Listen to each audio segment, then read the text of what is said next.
Kenapa saya sampai ke puntang-puntang meneliti? Karena saya melihat antara pengakuan dari fenomena pengakuan orang yang setiap dalam kesempatan mengaku sebagai cucu daripada Rasulullah. Di dalam tubuhku ada darah Rasulullah, sementara akhlak mereka jauh panggang daripada api dengan akhlak Rasulullah Muhammad sallallahu alaihi wasallam.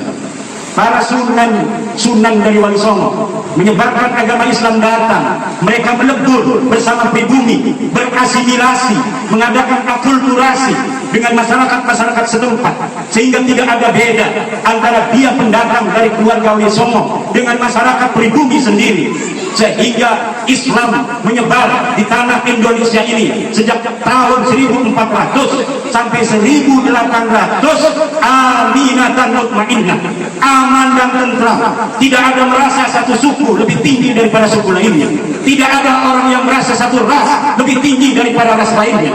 Tapi semenjak kedatangan orang-orang yang selalu mengeksploitasi nasab, yang selalu mengadakan kapitalisasi nasab mereka kepada umat, ini mulai terjadi pengkotak-kotakan di dalam kemanusiaan kita, sehingga ada manusia-manusia mulia yang hanya dengan darahnya, dan ada manusia-manusia yang hina-hina hanya dengan darahnya.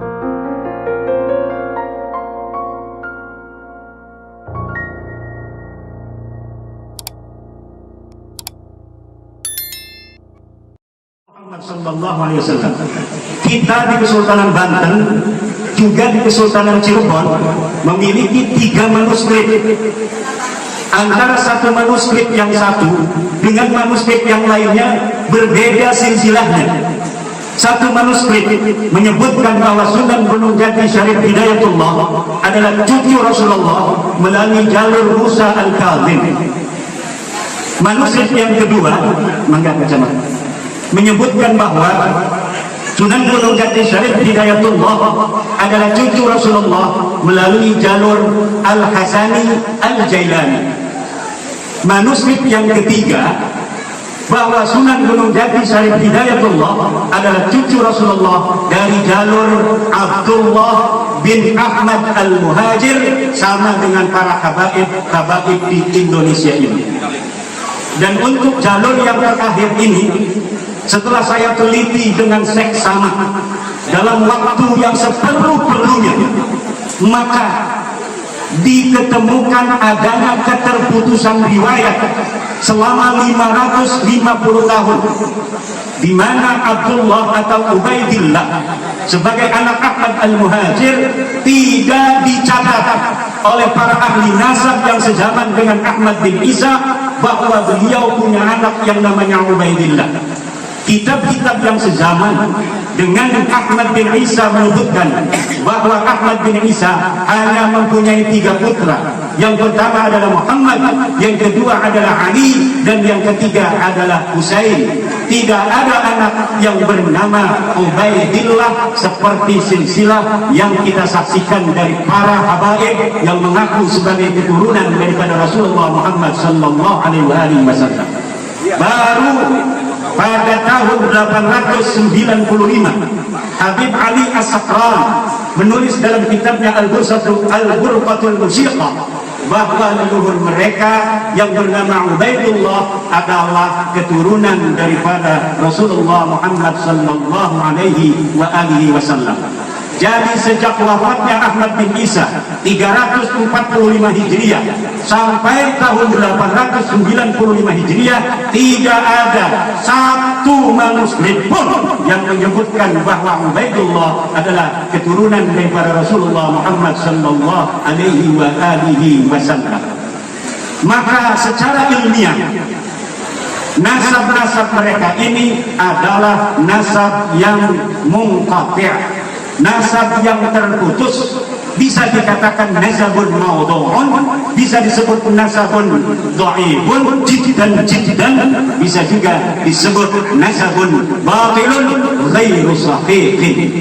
Sangat sulit secara ilmiah untuk dikatakan bahwa mereka adalah merupakan zuriyah dari para Rasulullah Muhammad sallallahu alaihi wasallam. Kalau Sunan Gunung Jati Sunan Ampel, Sunan Giri, dan yang lainnya. Satu data ini terbantahkan, masih ada 2 manuskrip tua yang menyatakan bahwa mereka adalah merupakan zuriat daripada Rasulullah Muhammad sallallahu alaihi wasallam. Kenapa sampai saya alumni At-Tahiriyah, murid daripada ayahanda Tubagus Asri Tahir, yang ayahanda Tubagus Asri Tahir sendiri mempunyai sanad silsilah kepada Abdullah, kepada Ubaidillah bin Ahmad. Ini saya menelitinya. Bukankah ini akan berbahaya bagi nasab abah? Tidak, saudara.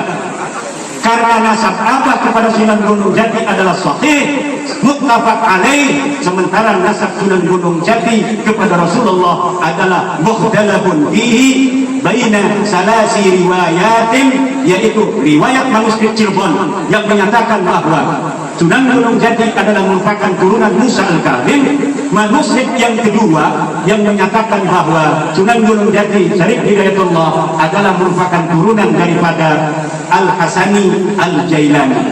Jadi kalau umpamanya satu silsilah ini telah diteliti bahwa ini gagal secara ilmiah, maka masih ada 30 tambah 30%, 60% lebih bisa dinyatakan bahwa para wali songo ini adalah sebagai keturunan daripada Rasulullah Muhammad sallallahu alaihi wasallam.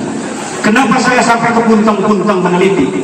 Karena saya melihat antara pengakuan dari fenomena pengakuan orang yang setiap dalam kesempatan mengaku sebagai cucu daripada Rasulullah.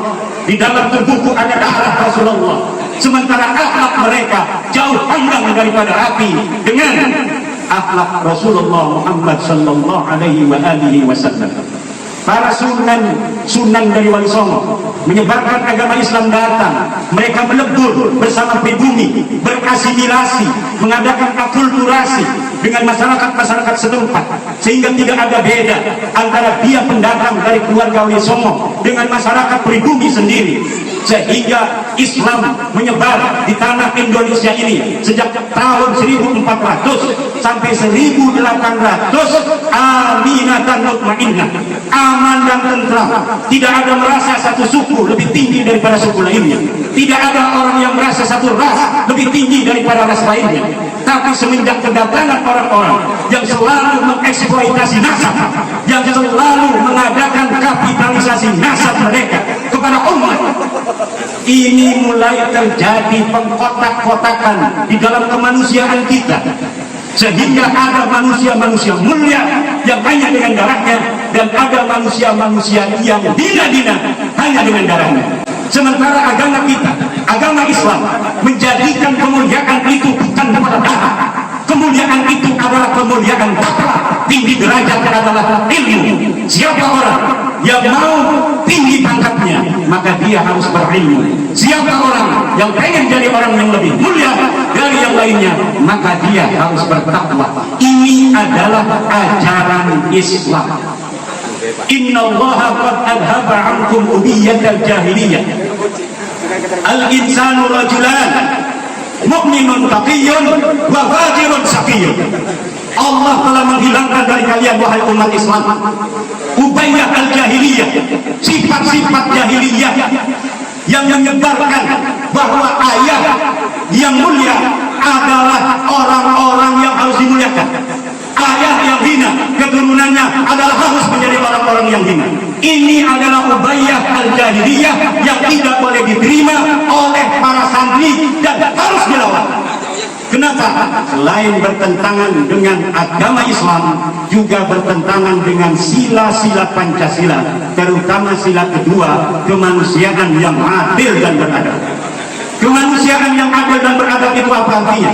Artinya dari Sabang sampai Merauke, semua manusia Indonesia adalah sama.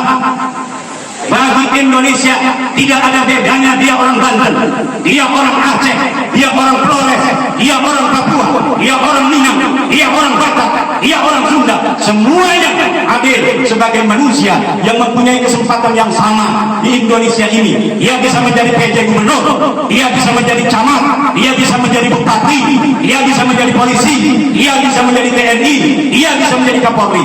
Inilah namanya kemanusiaan yang adil dan beradab.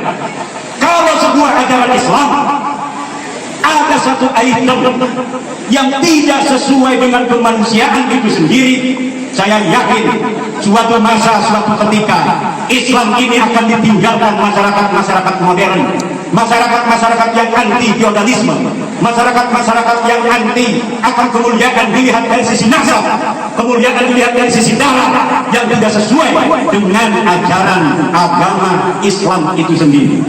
Yang paling menarik dari fenomena itu adalah ketika orang-orang yang dikapitalisasi, orang-orang yang diperbudak ini, bukannya dia membantu orang yang memberikan tahu, memberikan sebuah pencerahan terhadap bahwa ada perbudakan di situ, malah mereka nyerang orang yang memberikan pencerahan itu dengan alasan tidak cinta kepada zuriat Nabi. Siapa yang tidak cinta kepada zuriat Nabi? Setiap malam Jumat saya di sini marhabanan dengan Abah. Mang Baik enggak tahu saya. Apa suka marhaban tahu enggak? Saya setiap malam Jumat marhaban. Sampai sekarang juga marhabanan. Kita membaca manaqib setiap bulan sekali. Kita membaca salawat setiap hari 1000 kali. Membaca salawat bukan hanya kepada Nabi Muhammad, tapi juga kepada ahli baitnya. Siapa ahli baitnya Rasulullah? Dia adalah Sayyidina Hasan, Sayyidina Husain, Sayyidina Ali, Fatimah, Bani Hashim, Bani Muthalib yang ada di zaman Nabi Muhammad sallallahu alaihi wasallam. Keturunannya tidak bisa disebut ahli baitnya Rasulullah. Wa kullu fadilatin warada fi fadilati ahli bait Rasulillah raja'a ilaihim la ila dzurriyyatihim. Setiap ada hadis tentang fadilah ahli bait itu kembali kepada mereka ahli bait Rasulullah yang ada pada zamannya. Tidak ada satu dalil pun yang menyatakan bahwa hadis-hadis itu untuk keturunannya yang ada hari ini. Dan saya siap berdebat layak seluruh dunia dengan siapa saja untuk mempertanggungjawabkan kalimat saya bahwa tidak ada satu dalil hadis pun yang mewajibkan manusia untuk menghormati, mencintai keturunan Rasulullah.